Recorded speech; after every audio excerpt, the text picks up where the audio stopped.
let's go explore. Whoa. I have no idea what I'm looking at here. Dang. Now these look like buttons. Let's just, yeah, let's hit some of these. Alright, that seems pretty good. And look, see, it even says ready. Okay, perfect. Whoa. Now that looks like something I should hit. What's going on? What? Whoa. Whoa.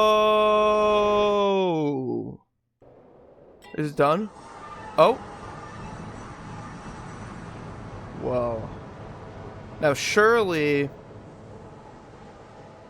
nothing happened, right? What? There's nothing out here. There's nothing out here. Wait. What? What happened to the whole lab thingy? All right, I'm going back. I don't like this. This is too weird for me. Please work. Oh, that sounded good. Please tell me there's like a whole lab behind here. Oh, thank God. Okay. Whew. Almost thought I lost everything again.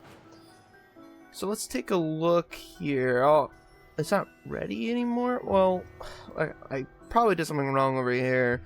Take a look at some of these and oh, there it is. I forgot to multiply that by 2 and the reciprocal of that one. And there we go. That should be perfect. Let's see. Okay, yep. Now this should bring me to where I'm trying to go.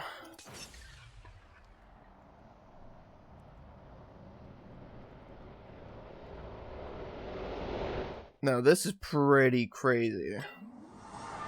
But I think that one should have worked. Like, surely out here... Oh.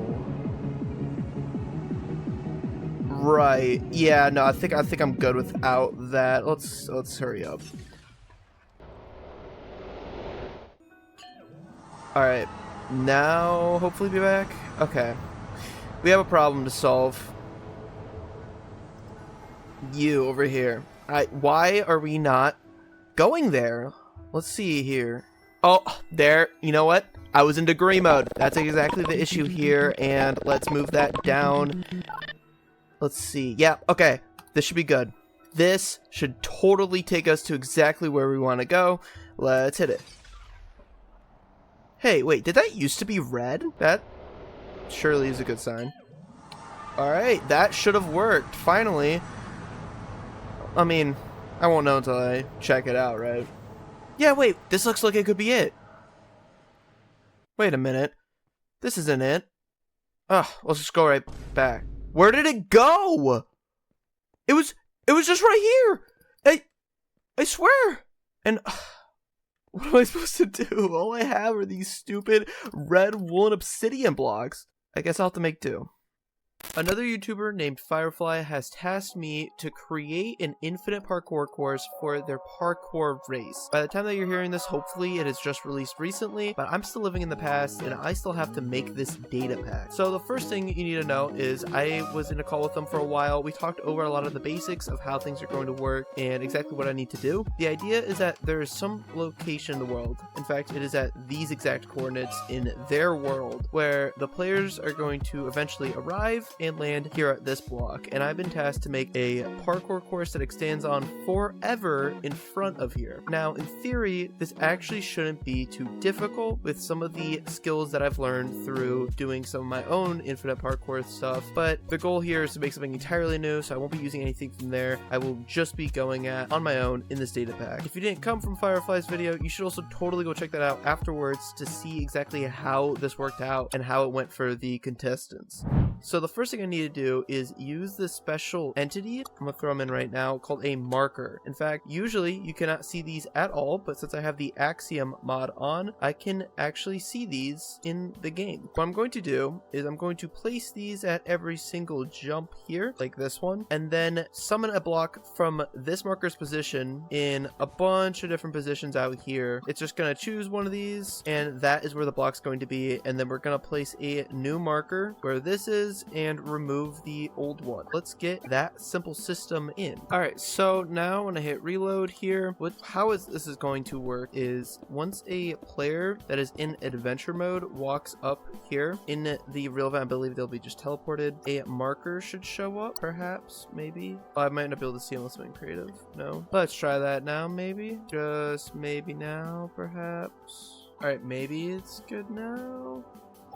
Now I actually have it working. So right now there is no marker there in adventure mode. As I approach, there is now a marker there. You just can't see it when you are in adventure mode at this block. And I also added a function. If we go through here, there should be this one called new jump. And every time I use that, it should place this marker at a new position for a jump.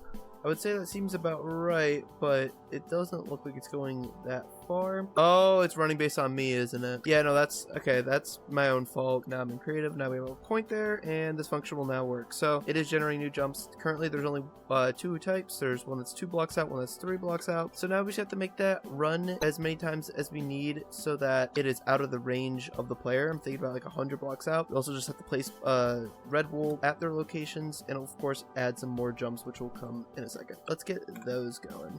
All right, so I actually have no idea what's about to happen here. In theory, as I approach, whoa, it just started creating jumps and it just kept going. So yeah, I added all the variations, all the blocks. This is very random, but in theory, they all should be makeable. And as you can see by that block that just appeared over there, might be a little hard to see, it is going to constantly be ahead of me so that there's just always blocks going on. Kind of feels a little scattered, but it's kind of cool. Like there's some cool patterns you'll find, but it's not very direct. I don't know. I think this works. The worst part about this is I gotta clean all this up now. I gotta store all the locations for all these blocks so that I can clean them up, because this is really annoying right now to go all the way through and mine them all. And I think I could do that using some storage. But yeah, this is a really neat way of doing it because there's only one marker to really track, and it is just constantly generating instead of waiting for the player to land before making the next block, which is some things I usually have to experience with. But this way of generating is actually a little bit cooler because I don't have to deal with that. All right, let's save all those positions so I can clean them up way quicker. All right, so here's the current problem right now. I'm basically making a list in game as soon as I generate stuff. So let's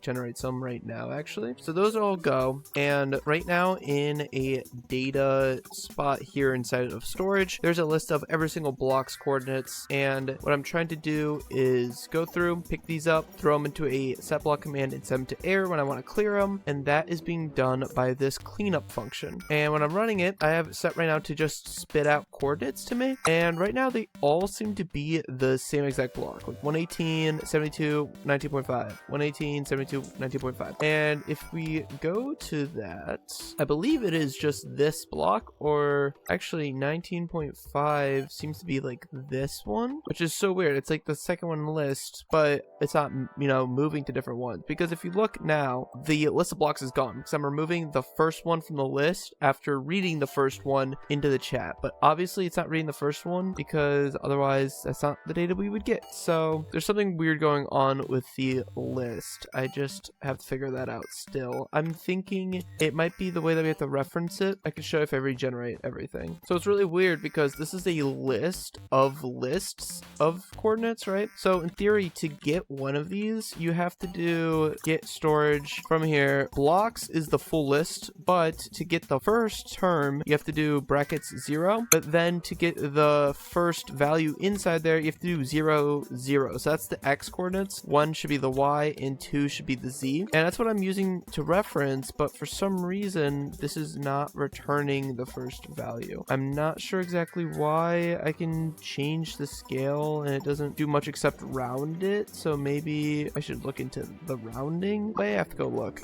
All right, I think I actually finally did it. This took so long to figure out. All I need to do now is run this cleanup command and it's gone. It is forever gone. All the markers out here, any of the blocks. And yeah, it does exactly what I mentioned earlier. The issue I came in with was that these are doubles and the /set block command can only use integers. And that took me forever to figure out to begin with, but it's a really simple fix. All I have to do when I'm storing them in this temporary spot here is run and execute store results storage in my spot right here and choose integer right here. love type errors like that, but now we're all set to clean everything up. So now we have this infinite parkour, and it is truly infinite. I mean, current setup, there is no ending, but there is supposed to be an ending. The idea is that one of these blocks would have a button underneath that the player could hit to then receive an item, and it would be a key to something hidden at the beginning. And we were trying to determine the best place to put this button, right? Because in theory, it really depends on the jump. So like a button there from this angle, not visible at all. That's great. But from maybe back here, it could start to get visible depending on the angle. So what we'd like to do is, for one, we gotta generate a fair bit of this, right? We can't just let it be as is and stuff. So there's a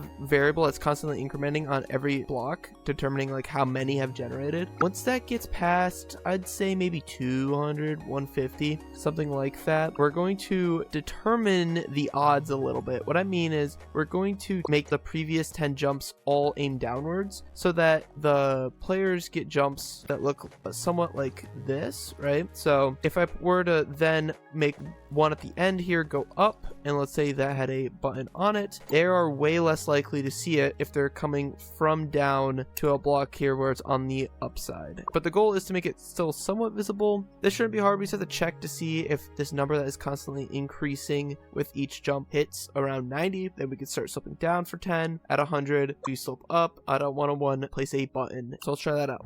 So here we are. We're on our parkour journey along the path, and I have now set it up so once you've gone around 100 blocks, but you'll notice that there's suddenly a shift to going straight down on the path right here, and you can see that there is a unnamed marker because this block right here is the one with the button on it. Another thing I did was I just added a little system to force load every block, so even if I'm super far away, reloading or clearing will remove everything, and also all the loaded chunks all handled for me automatically. So all I have to do now is check based on that marker's position. Whenever that button is pressed, give that nearest player this specific item, and what that item is this little key. It's called the Finite key because the idea is that this is infinite. What, you know, takes down infinity. Finite. I don't know. It's just a stupid name. So I just gotta give them this item when they press that button. And now you can go along, find your dip, and over here by the button, in adventure mode, you can fall off, hit the button, and get one of the keys. This was actually a little tricky. I had to make sure that obviously I give it to them when the button is powered, and then I have to also replace this button with an unpowered one because they stay on for a good couple of ticks, and you get a key for every tick unless you reset the power position. Now that whole key system is all set up. All right, so I just sent this over to them and we played around with it for a little bit, and they've come back to me with some of their feedback. So one thing right now is whenever we're clearing, we're currently just looking at each individual block and only removing that specific block. But they're having some issues where sometimes there was multiple paths generating, and it was annoying to have to go through and remove any blocks that weren't specified by the first path. So you would have leftover paths, leaving blocks that weren't being selected and removed. So my solution to that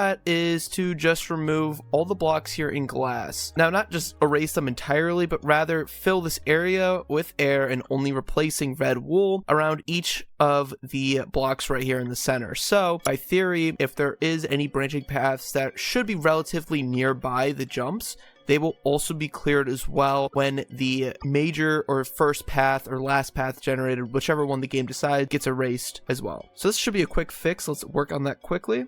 All right, so now when I hop in adventure mode for a second, generate some land, and if there's any extra blocks here that are red wool, when I do the clear command, those are all going to be gone now. Perfect. So the next thing on the list, with the button appearing at 100 blocks out, one concern that they have is if players keep going past that they'll miss the button entirely. So one thing we're going to do real quick is also make it appear every 100 blocks instead. So this will just involve me taking the block number and doing some modulus, which is a math operator that is going to divide the total number of jumps by 100, and if there's no remainder, that means that we are at a multiple of 100. So if this equals 2 and no remainder, then obviously we're at a spot where we want to generate something. Or if it was to 13, we would get 2 and 13 as a remainder. But whenever 0 is a remainder, that's when we'll know using modulus that we're at a spot where we want to generate a button. So I'm going to add that modification in next.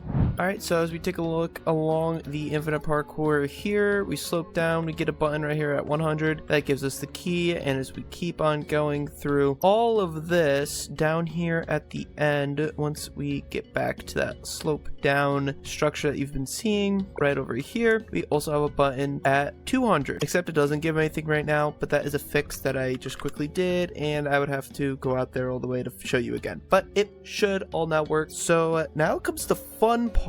Now that we've figured out all of the major issues, is of course if people were just running along trying to find this thing and had no help or no inclination, it could be a very long time before they find this button. So I want to add some helpful hints for the player, just something to let the player know that there's something special or different about this one block. So I'm gonna go take a dive and look into those.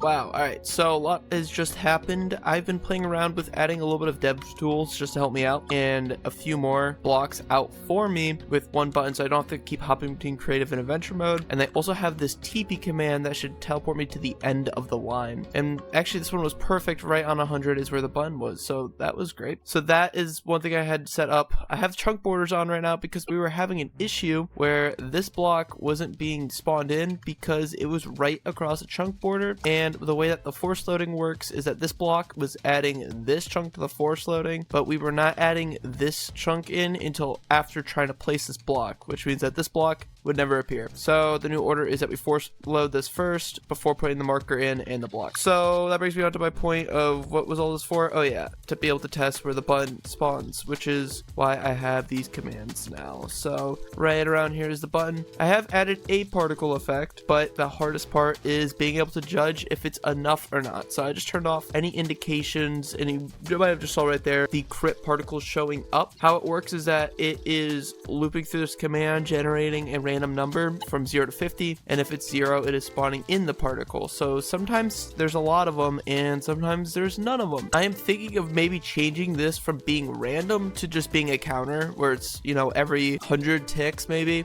so it's about 5 seconds it would show a particle instead of it being fully random. As I mentioned, particles, obviously if there was just one particle here it'd be very obvious, so I'm thinking of dispersing particles throughout all the blocks, but that would involve something quite tricky. I would have to make a system that would save every location and like go through those, or the really easy and tacky method would be that whenever a player is on a red wool block, we could then do something executing on them, because there's, to my knowledge, not going to be any other red wool in the map. Right now, I think I'm going to try this to do a timer system instead of random so that people are more guaranteed to actually find it. Alright, so I've been at it here with a better particle effect. You might see it there. I actually now have it underneath the block and it shoots straight down. It's on a 5-second timer, and I think overall it's just a better appearance. It's still somewhat noticeable if you're paying attention, but of course in this event there's going to be people all around. They're going to have voice chat, so I doubt that they're really going to be paying attention as much until they really start to realize that it's infinite and try to look for an answer. The other thing is a sound cue, so listen.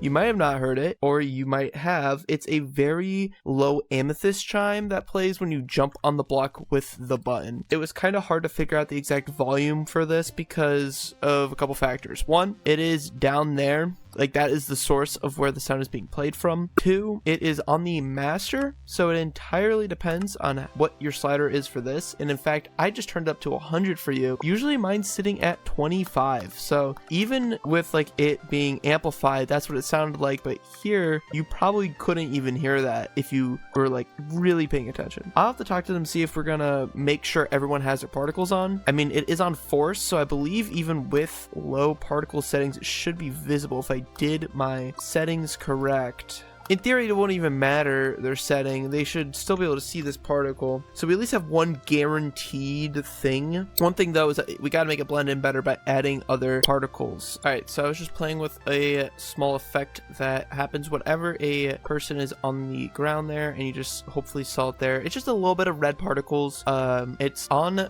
the player's Y position down at the bottom, and it's just around the player there is a radius, and it's just like 5. And it's only if you're on a red wool block, but just a little small something, you know, just to spice things up. So I was talking to FireFly about this parkour a little bit more after he played around with it, and there's some changes that he wants to make. That first being all these blocks, they're cool as they are, but he would prefer that they were actually in a straighter line. I'm just gonna remove any of the jumps that go left or right, and we'll take a peek at what that looks like. All right, so I've done some work here. So right now the default new option is going to look like this, which as you see is straight, but I included some up and down movement just for some flair. Now if this isn't the desired outcome, I also had added some more options. A way, if you set the player called Parkour option in that scoreboard to 1, then you should get the default old version, which includes left to right movement, as you see here. And then there's another option here with 2, which